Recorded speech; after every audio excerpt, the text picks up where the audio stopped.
great to see everybody. So many people here in the room for this session. We are going to be talking about innovation in inclusion, so all about how can we kind of build those diverse teams to unlock innovation that we have been talking about. Before I introduce our amazing panel that we have here, I'm just curious, who in the room would call themselves kind of HR kind of specialists? Who works in an HR-related area?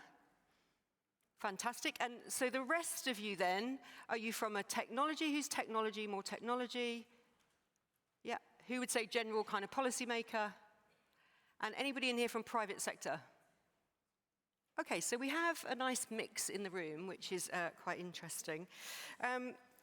I'm going to introduce our fantastic panel. I realize that we are running slightly late, so I just want to apologize for that. We did start late this morning, but don't worry, we will be trying to absorb some of that time as we go through lunch and the afternoon, so we will still be aiming to finish, everybody, and go to our reception, which I'm sure everybody is already thinking about on time, so we will do our best to make that up. But in terms of our brilliant session, our brilliant speakers here today, we will hear from Francis Trudel, who's Associate Chief Human Resources Officer at the Treasury Board of Canada Secretariat. That's like the Cabinet Office in Canada. Then we will hear from Kemba Hendricks, who is Senior Advisor to the Director at the Office of the Director in the Office of Personnel Management in the United States of America. Great to have you with us, Kemba. And then we hear from Alicia Sharma, who is Legal Director for Workday, responsible for the advert, which I'm sure you all know very well by now. Then really pleased that we have with us Susan Scott Parker, who is founder of Business Disability International and a real leading voice in kind of all things disability across all sectors, actually. And then we have Christine Bellamy, who is Director of Publishing at gov.uk from the Government Digital Service here in the UK. We will run this as we have the other sessions. I'm going to ask our speakers to keep their opening remarks quite tight, and then we will open up to questions from all of you in the audience. So, Francis, I'm coming over to you first. Thank you. Thank you for the invitation. Happy to be here. Maybe a couple of starting reflection on the Canadian journey on employment equity and diversity and inclusion. It's actually, the journey has started quite a while ago for us. Probably a reflection of the Canadian society. We are a large country in size, but as far as density of population, we're very small, 39 million people for the size of our country. And I will have my numbers wrong, but about 450 to 500,000 immigration every year. So diversity is a real issue. It's a strength for us. It's also a dependency on economic growth. So it's a real social issue in our country for a very long time. Yet the reality is progress on diversity and inclusion and employment equity actually started in the mid-'80s from a legislative point of view. That's really where we saw progress started to happen, is where we had an act we call the Employment Equity Act that came into function. It actually took 10 years after 86 to 96 to introduce this legislation within the public service. So it took a while for the public service to actually adjust to this reality. The definition of the time is a little bit archaic, although still applies to this day. It focused on 4 different groups for which the Employment Act in our system allowed to do deliberate action to increase the representation of people of Indigenous background, people with handicap, people that are a visible minority, and for women. I could throw all kinds of numbers or statistics at you. I've got some if you're interested, but it actually did do its task. Certainly on the women front, for example, we started at a 13% rate of women within executive position in the public service at that time. We're almost at parity now. It's a bit sad that we required legislation to actually do these things and put these things in place. In fact, there's nothing quite innovative by that legislation, but it was required and it served its purpose, and I think it's in the toolbox for what's to come as well. So, of course, a definition like the one I just gave you does no longer apply properly in the current society. So the expectation that the public has for its public service has grown, and we have to now redefine what that is, and we got to come with creative programs that I can talk about to actually start to get to a better representation, not only within the public service as far as quota, but also as far as what the society is expecting from us. So it's been said, diversity is actually a fact in Canada. Diversity and inclusion is actually the task. And I think there's some humility that comes from our own numbers. Although the numbers looks good, there's humility that is required when you start to dig down a little bit as to what that means. I'll stop here. Thank you so much. Really good to start with that overview from Canada. As you say, the journey really starting with that legislation in the 80s, but also how much we've changed and how now looking at a different kind of definition of what we mean by inclusion. And also, I think, which might resonate with people in the audience, the numbers don't necessarily tell the truth. Has the culture itself changed? Thank you so much. Kemba, coming to you. I want to thank you for being included in this panel, not only being included as an envoy coming here from across the pond, but also having the opportunity to learn from like-minded colleagues. I will say the beauty of the United States and of America is that we consider ourselves this melting pot. But in the workforce, that melting pot mentality does not always rise to meet the need of individuals. As a federal government, our responsibility and what we are doing is to meet the needs of the American people, which is over 300 million people. And we have this workforce, which is the largest workforce in the United States, the largest employer, is the federal government. And what becomes really important in thinking of that support is we are in every industry, in every form of science, from interior design to water quality. The federal government's responsibility is to serve people in all those aspects. And these are challenging needs across a very wide range of space and time in that continuum. I mean, California is nothing like New Jersey, is not anything like Texas. And so when you're thinking of how to approach all of these different challenges, there are a lot of things that come inherent in that. There are regional differences, there are cultural differences, there are age differences that all impact our critical mission delivery. And so what I say is the advantage of working for the federal government and being a service-minded person who is brought in to serve the American people is that there's so many different ways that you can do that.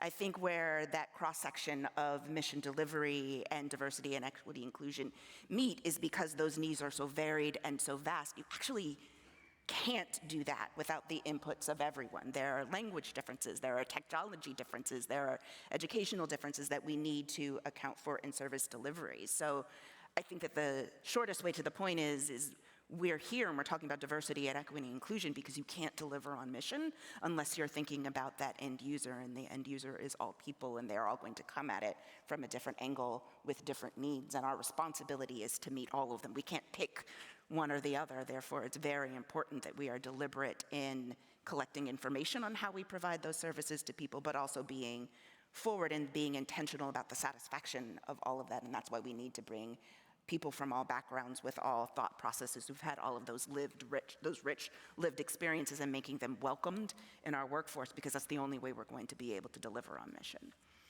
Kemba, thank you so much. I love the way you summarize it there, that this is important because if you don't get this right, you can't deliver on the mission, which is to deliver great services to the entire population across America. And as you said at the beginning, is that kind of, we think of America as a melting pot, but is that melting pot mentality really reflected in the federal government workforce?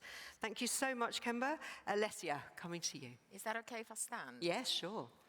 I like to make an entrance. So I'm going to start with a poll. Raise your hand if you ever heard of a dish called spaghetti bolognese. I think you have. You can get from my accent that I'm Italian. And you know what?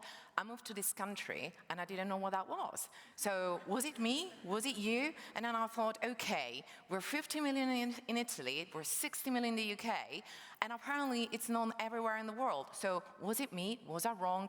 It was my assumptions. It was my experience. I base my judgment on what I know without thinking of what everybody else is now. Inclusion. So the question I'm going to ask you here is, why does it matter to you?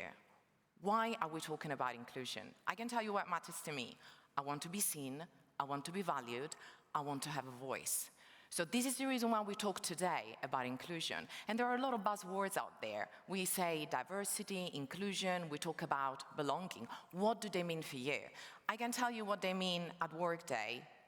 We used to say that we vibe, how we value inclusion, belonging, and equity. I'm going to leave equity on the side for a second. What do we mean with diversity? Diversity is a fact, data. I look around, I have a workforce. Is it diverse or is it not? I take inclusion as a behavior. Do I treat my workmates listening to them? How do I listen to them? Belonging. So I took the seat at the table because I've been included, but I am listened to. Do I have that feeling that I belong to my workplace? And obviously what happens at Workday, and I totally appreciate that you may say that, is that we live and breathe what we say, because to a certain extent, this is what we sell and it's what we do. But let me tell you, how would you create a workforce which is diverse, inclusive, and feels that belongs? Two things, strategy and intentionality. You need to be strategic, you need to be intentional. How we're strategic, how we're intentional? Again, data. So the question we ask you today is, how are you measuring today inclusion? And if you don't have that data, then we're not going anywhere. So we need to take a step back, look at what we have, and test our people's feelings, test their sentiment. Technology can help, and this is the reason why, hopefully we're here today to learn a bit more about how we can create that inclusive mindset in a workforce. Thank you for listening. Thank you so much, Esther. I'm sure we'll have questions about how do you measure. You've got everybody thinking about lunch and spaghetti bolognese with this, I think. But I really like what you say. You want to be seen, you want to be valued, and you want to have a voice. I think that's a really nice way of putting it. And a couple of people you've already mentioned, which I've never heard before until very recently, diversity is a fact, but inclusion isn't. And I think that's a really interesting way of looking at this. And then you brought in there the importance of data and measuring, which I think we can question a little bit in the Q&A session. Thank you so much. Susan, coming to you. Well, thanks for the precedent. When you're 5 feet tall, I like to stand up too. Diversity is a fact, unless, of course, you have a disability. So I was asked to take 3 minutes, right? So I thought I'd pretend to be a slide. I'm going to do 5 bullets and then open it to discussion afterwards.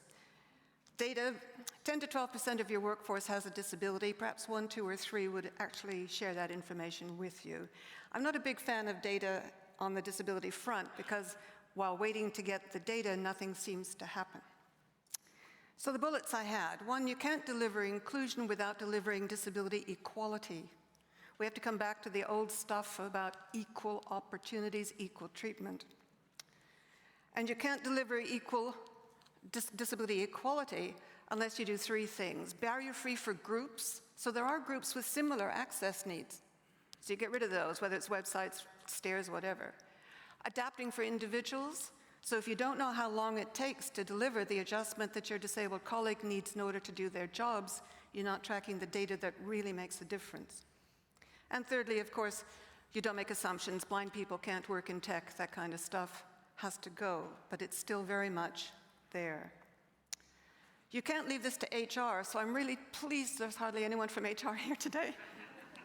Because HR just doesn't have the power to get the guys in technology and property and procurement all lined up so that you make the adjustments which make equality possible. Next bullet, legal compliance thinking is your high-risk option. If you've got cultures in your organizations that start with, well, you say you need an adjustment, but you have to prove you're disabled enough according to local law to trigger the obligation for my manager to say yes. That's not going to get you very far. It's certainly not how you deliver disability equality because, of course, the message your colleagues hear is, I'm only going to treat you properly if I have to. And so the question for me is, are we treating everyone properly as a precursor to saying we've got diversity? The good news is that I think there's an idea starting to loom that instead of leaving the assumption that your HR people somehow magically deliver adjustments which make equality possible, we have a chief productivity officer. Because what we've seen is that when you learn how to give everyone the tools and flexibility they require, including people with disabilities, because you've got some disability know-how, then you're enhancing productivity across the business. You're enhancing employee engagement. You're improving your ability to deliver to the service users that you're trying as governments to actually serve. So the business benefits combine with treating people properly in a way that's very powerful. But you need someone accountable in the organization for making sure that you have a reasonable adjustment service that delivers for candidates, employees, and service users. And finally, I guess I would just say that actually we're reaching a point where unless we quickly start to talk about disability equality, my fear is that the dream of having truly inclusive teams and diverse teams is going to fall flat, because we're going to see more and more people with disabilities emerging through the employee network movement, the purple space, purple light up, as employees in your own workforces are starting to say, this isn't good enough. And they're starting to walk. You'll see turnover, you'll see litigation, you'll see formal grievances, all of it absolutely needless if you start with disability equality and then move into the diversity conversation. Thank you. Thank you so much, Susan. So lots of things there that we can follow up on. I like the reminder, don't forget the basic, don't forget equality, and also your challenge on that. As I said, not heard of diversity as a fact, but you're saying that's not necessarily the case with disability, often goes unseen, unforgotten. And legal compliance, really interesting what you said there about legal compliance being the kind of high-risk option. This shouldn't be organizations doing it because they have to. And one of the lenses that you look through is that it's good for productivity. There's a business case for doing this as well as it just being the right thing to do. Thank you so much, Susan. Christina, coming to you. Do I stand up? Do I sit down? I'm going to sit down and pretend. Great. You would rather I stood up. I can do that with pleasure. Wonderful. Okay. Well, thank you so much for inviting us today. You made a really good choice coming here and not going to the AI conference. And why did you make that choice? Because everything that gets discussed in that room is really important. But actually, the decisions we make as people will be the difference, whether that technology takes us to a good place or to a bad place. So I think you made a good call. Inclusion is so important. We build great, if we want to make great products, we need great people to make them. I've spent 20 years making digital products outside of government and in government recently, and it's all about that. It's all about making great products by great people. And what does great mean? What do we mean by that? Well, it should feel that people come to work and they are respected, that they're listened to. Our colleagues have said that on the panel already. It should feel that they belong, that the language feels it's a place that they want to stay and engage with. Importantly, and really importantly, there should be deliberate action to make it possible for people to feel that they can do their best work. And just to pick on a couple of those examples, I think that sort of bring that to life. The opportunities the opportunities go to people as opposed to people having to come to those opportunities. If you think about what's happening here in the UK, we're pleased to say in places like the Cabinet Office, which I work for, we've been able to move roles, significant roles, to the north of England, where I come from. And that's made a real difference to the people that we've gone on to recruit. It's made a real difference to the people that have gone on to do their best work. But that's just the start. So deliberate action is really important. But actually, if we take that for red, and we as leaders and as people in our organisations can make that deliberate action, it is then about when people come to work and they feel that they belong. They turn up at work and it feels like they were meant to be there. They get a sense of what it feels to be in that organisation, because all that effort that goes into recruitment, all that effort that goes into placing good people into great organisation can be just turned away in the blink of an eye if people arrive and they do not feel welcome. So there's so much we can do in this space, but kindness, being bothered, making deliberate actions can really make a difference to what happens to our workforce going forward. Thank you so much, Christine. I mean, you really stress there, and I think this is a word that we've heard before, that sense of belonging. Do people actually feel like they belong to an organisation? I always like it when people mention kindness. I think that's something we don't talk about enough, so I'm really pleased that you said that as well. And that real focus on deliberate actions to enable everyone to do their best work. That's such a good way of kind of summarising everything. Thank you so much for our brilliant opening remarks. It's now over to all of you. I'm sure we will have lots of questions. There's a hand up there and there's a hand up here. So I'm going to take these two first and then the next two that put their hands up. And I will be looking to the back of the room as well. Hi, my name's Gavin, I'm from DWP. My question is just in terms of inclusion in recruitment.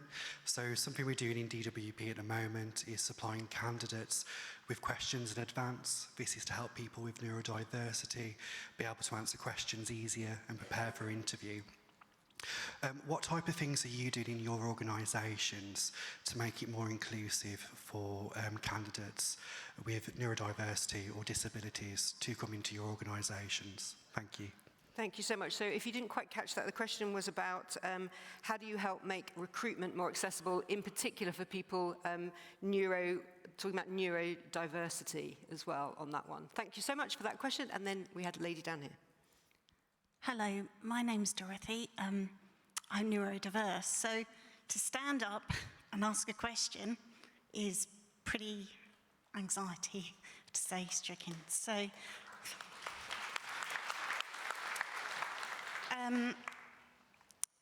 just holding the Wigston report, the Gray report, Owen's report, and today the Cassie report.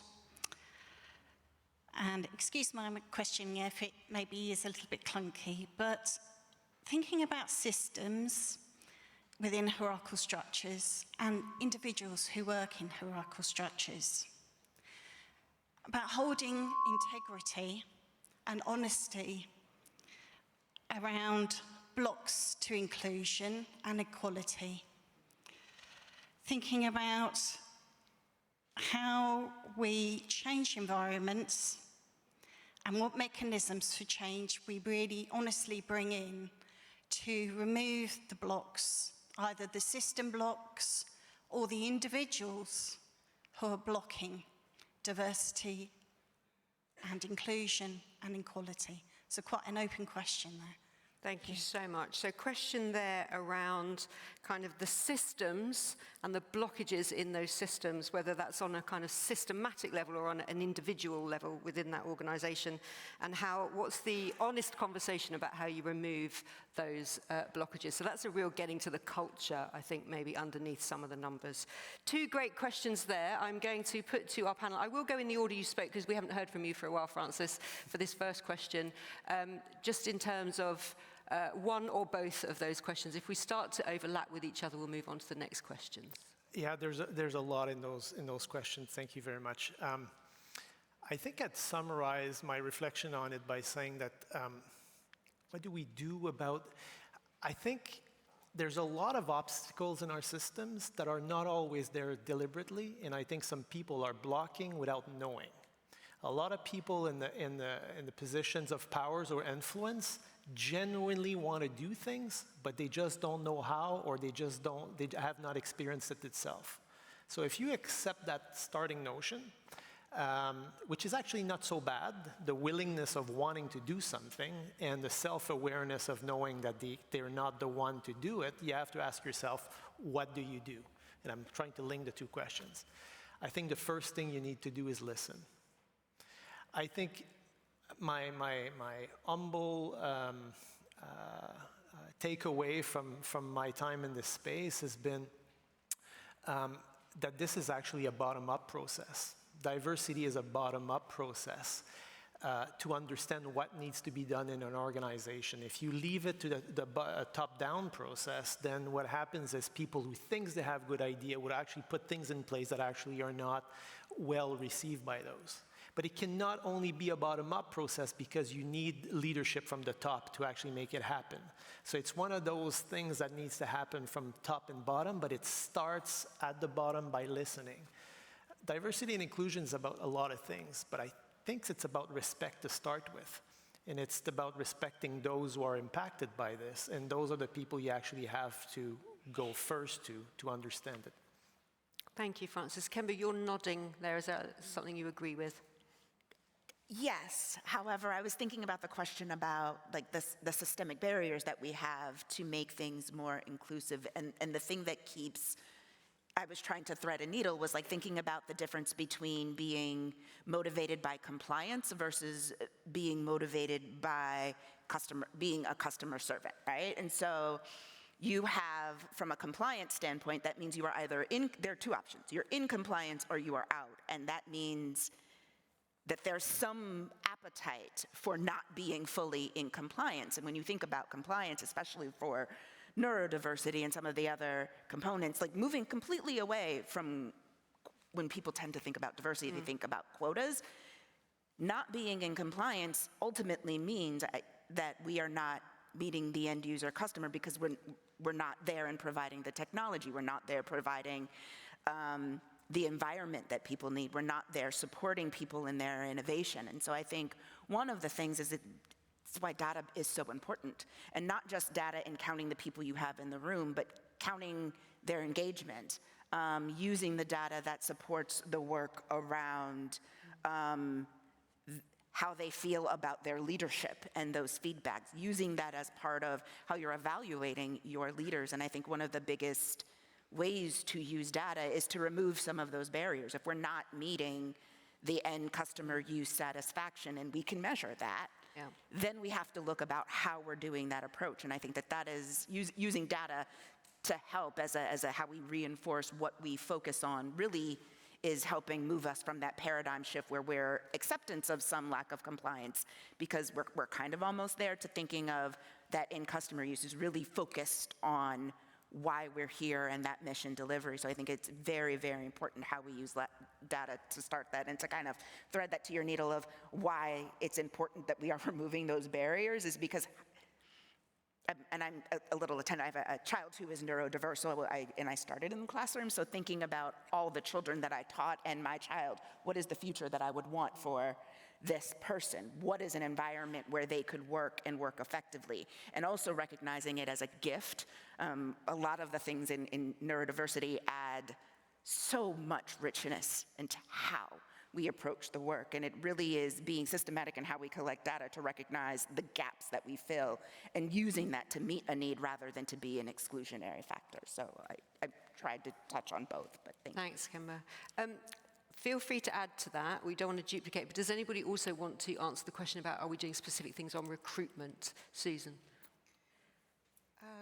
I think on the recruitment front, I really like what Francis is saying about listening and actually asking questions of applicants so that you get a sense for what it was like trying to apply, and to accept the fact that automated recruitment processes with or without artificial intelligence are a nightmare.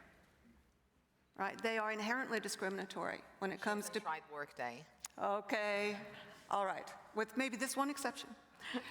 But typically someone with a disability, neurodiverse, a whole range of folk, cannot get through standardized processes because these AI developers now pride themselves on removing human bias because presumably humans weren't involved in the design, removing human bias by putting every applicant through exactly the same process, which by definition is discriminatory, and not just against people with disabilities, of course. So what I liked when my little joke about you're not all in HR is that you can be saying to your HR colleagues, you need to think again. These processes, because they're standard, are inherently discriminatory. Fact. So that means much more from procurement. I wish the guys in procurement in the earlier session had talked about this. Procurement asking pointed questions when they're buying HR-related technology. Have you involved people with disabilities? Have you tested it? Can you prove it's valid for someone who's autistic to go through that test that predicts your personality by your word choice in your LinkedIn profile? That's one of my favorites. So that's it. Thank you. Alicia, did you want to tell us why Workday are good Tell me. recruitment? I'm not a salesperson, I'm just a lawyer, so... But you don't sell online recruitment, do you?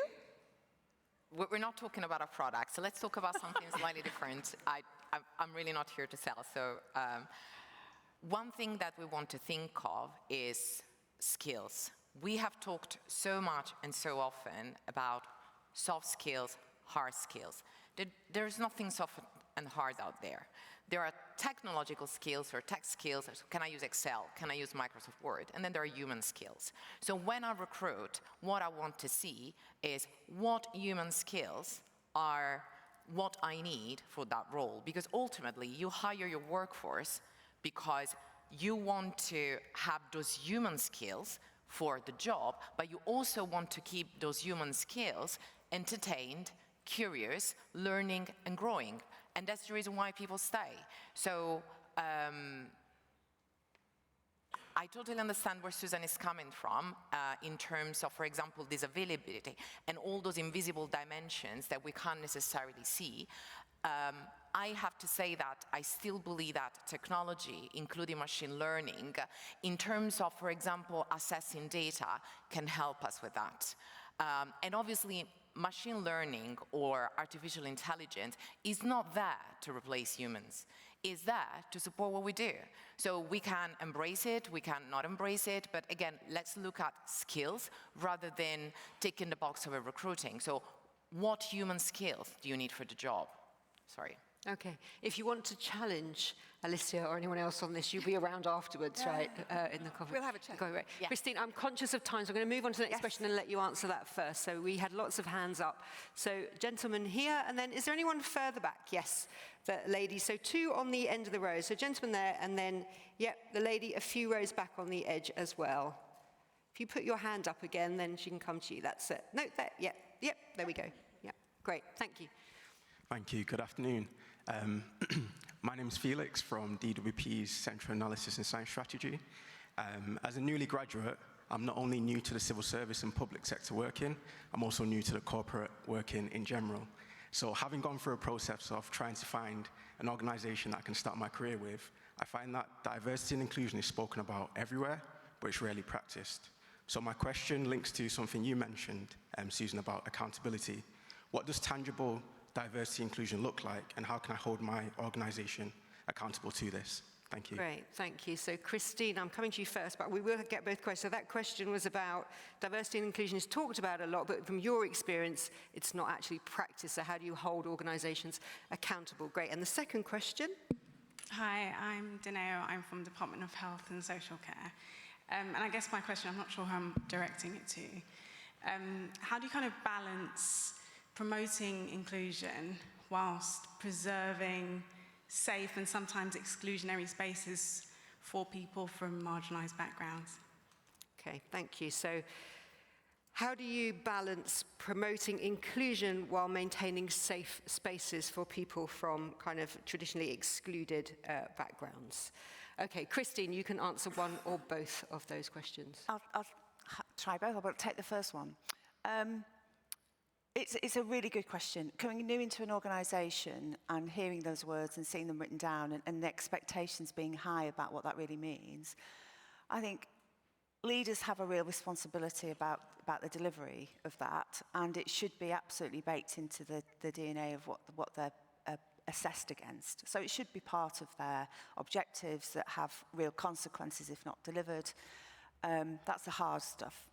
But it also, it should be about the culture, about what somebody brings to work, I think. And so one of the terms I hear a lot from the person, my boss actually, is when we look at what we're doing as leaders or as individuals in work, we should think about 50% about the work we bring and what we do, and 50% about the attitude.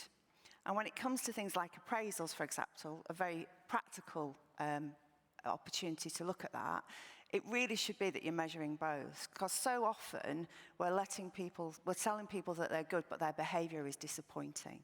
And so one subtle move that can change things is to assess in that way, so that every part of the organisation, everybody that's part of it, we look at them with those two lenses. And in doing so, it can have a real positive effect on the feel of an organisation, because people's acceptance of what you should listen to, what you should hear, will change because it's everywhere. So a small change, but a positive change that I've actually seen in action. I'm new to the civil service as well in the last year, and I've seen that happen, and it's made a real difference to that organisation because it's been implemented. Thanks. Kemba, again, you're nodding. What advice would you give to hold an organisation accountable? And also if you want to answer the question about marginalised groups. I think I go back to data. So we have what we call the Federal Employee Viewpoint Survey, which looks at it looks at multiple dimensions. It's a very long survey, probably takes about 30 minutes. The value of that is components of it give you aspects of employee engagement, and it's some barrier analysis and it's some feedback. And then it also allows you to disaggregate that data by who is saying it. So if you're looking at federal sector wide, how are we doing on inclusion around accessibility? Well, we have excellent data points that says how we're doing in inclusion and accessibility. However, when you look at that data specifically for people with disabilities, those numbers look drastically different. And so I think it's in those data points where you're looking at, not only are you measuring what we're doing in generalities, but we're also looking at who's directly impacted in that and using the data to disaggregate it by who is necessarily impacted in it, and using that as feedback and how you're making your engagement plans and your leadership decisions. And I think that segues very nicely into how are we looking at it? Yes, everyone is welcome and included in the workplace and has that psychological safety where they feel that they can make mistakes and innovate. But then there's also, how do you take that and package it so that I am very frustrated about something I experienced in the workplace, and I need to communicate that again with somebody who is like-minded to then prepare me to go back and say that. And you can do that through employee engagement strategies, yes, but also through employee resource and employee engagement groups. I think it's very important that you allow your employees, yes, to, not everyone is going to feel this, but the unionization so that we're supported in how we work as a labor force, but also that there are employee resource groups that are like-minded from experience, like-minded from skill sets, but like-minded culturally as well. And you provide those people as a way, you provide them both that as safe space, but also included in how you're tracking and how you're planning for engagement from those different aspects as well. So that becomes another way that you're bringing people together across difference rather than just marginalizing people and then sending them into their own silos just to speak within their own echo chamber. It's important to bring those people back together. Thanks. Does anybody else want to come in on either of these? Because we've probably got time for just one more quick question otherwise. I had one point to make, which was this is board level stuff, your accountability question. It's not asked enough, by the way. Keep asking that question. It's board level. Yeah. And the board has to say, this is how we measure our performance. I'll say on disability, but not just. So, I say if it takes you longer than 20 days to give most of your disabled employees the kit they need to do their job, that's not a good enough performance standard. So the board sets a standard. The board should be reporting publicly on how it's achieving against that standard. And the board should be asking someone to be responsible for delivering at very senior level and reporting back to the board on progress across this complexity, which I gather is Francis's role. Is that your role, Francis? Partly, yeah. So at least Canada's done that. Yeah. Mm-hmm. Thank you. Okay, the last question, and we'll just take one question. There's a hand right at the back, right by the wall at the back. We'll take that question. Sorry, I'm going to make you walk the whole distance of the room. Thank you. Thanks, everyone. My name is Yemisi Ilesomi from DWP and the policy group Race Action Lead. My question basically is about inclusion. I just feel that diversity is great, it's a fact, but it's not the behavior. And we tend to depend so much on the data on diversity. And as a Race Action Lead, I'm always monitoring monthly how many recruitments we have, how many ethnic minority have we recruited and all that. But the part of the behavior itself is not taken as seriously. How do we measure that? And I feel that civil service, we do have a benchmark of 13.2%, but we don't have a benchmark for how to measure inclusion. So it's just, I can, as a race leader, I can go to people and say, oh, we've had this many increase in SES of ethnic minority background, but if I'm talking to people who don't feel like they belong in their workplace, who don't feel like their voices are heard, the data means nothing to them. And that, I think, we need to focus on inclusion, and how do we make it that we actually have a benchmark or a measurement for inclusion, and how would you suggest we measure inclusion? Thank you. So again, it's kind of challenging, this use of data, but how do you actually measure belonging and behavior and culture rather than just the numbers? Kemba, you're desperate to come. I'm going to start with you, but then I'm going to give everybody a chance to answer this as the last question very quickly before we go to lunch. What is your turnover rate? That's an immediate number that I can go to that tells you how well you're doing in inclusion and belonging. If people are coming into your organization, into your establishment, and they're there for 18 months, you're doing something wrong. It takes so much to the cost of hiring somebody, the cost of training is so expensive that we're lacking that return on investment if we're not investing on retaining. And I also want to say there's some generational differences. I think we have to abandon that somebody's going to come in and spend 20 years in one role and that is okay. I think we will need to abandon that. But there are data points that we can use for that inclusion and belonging factor. It is in those feedback surveys, it is in our retention scores, it is in that effectiveness of delivery, it is in that, like, the feedback and how people feel about their leadership. The data is there, it's whether or not people are willing to take accountability for it, and I think that then becomes a as it's already been stated, it should be included as part of the performance. When you talk about measurement, you're not just talking about the numbers, you're talking about that qualitative kind of feedback as well. Okay, Francis, so we've got 2 minutes probably for all of this. I was just reacting positively to this notion about data, yes, like we're drowning in data. We don't lack data, we lack the proper interpretation of data. So I kind of like the last kind of exchange where I'm all for data if it complements qualitative and quantitative data. Like we go quantitative because it reassures us we can hide behind it and we're kind of comfortable. The last question is a real question. It gets to the inclusion aspect of things, which is my brain went exactly where you went. Retention is one thing, but then what do you do with those numbers? Do you implement exit interview process to make sure you understand why people are leaving? Do you do entrance interview after you've attracted someone to understand what brought them here? Like those kind of elements starts to complement data that you get from your survey as well, from your employee as to how they feel when they are within the organizations. And I believe the answers, and I don't have the answer to that, all I think it exists in the combination of the complement of all these information. I don't think it's one data source. The same way that I don't think that there's an answer as to should the people who raise their hands from HR are the solutions or people from the policy or from the business. I think I'm very happy to see a complement of these types of group because the solution within these people joining together. So complementarity is just a thing that I think is helpful in that space. Thanks, Francis. I'm going to go Christine, then Alessia, and then Susan. Christine. I think that the qual data is really important. And what I mean by that is what you do through your networks, what you do through communities. I think sometimes people know and they just aren't paying attention. So I think the way to mitigate it is by paying attention a lot of the time. But I think this is about the things that do happen, people leaving, people not engaging, people not turning up for meetings, people not feeling part of something. You can see the small little marks that people make. But actually, once you do see those marks, you need to have built an organisation that feels that those voices can be heard, and that comes from really, really strong leadership. Thank you. Alessia. I love the question. I think that we should have a session on it. It's just such a key question. I believe that we can measure inclusion. We need to ask the question, do you feel included? And that could be the engagement that you get from a survey, from a different type of technology, but you can ask the question. The point is, do we want to ask the question? And that comes from leadership and what Susan was saying earlier. So if it doesn't come from here and it's not cascaded down, then we're never going to get there. But we can ask the question, do you feel that you're part of the story? Thank you. Susan, the last words to you. The people who are missing from this conversation are called learning and development. What does everyone in your business, your organization, need to know and be able to do?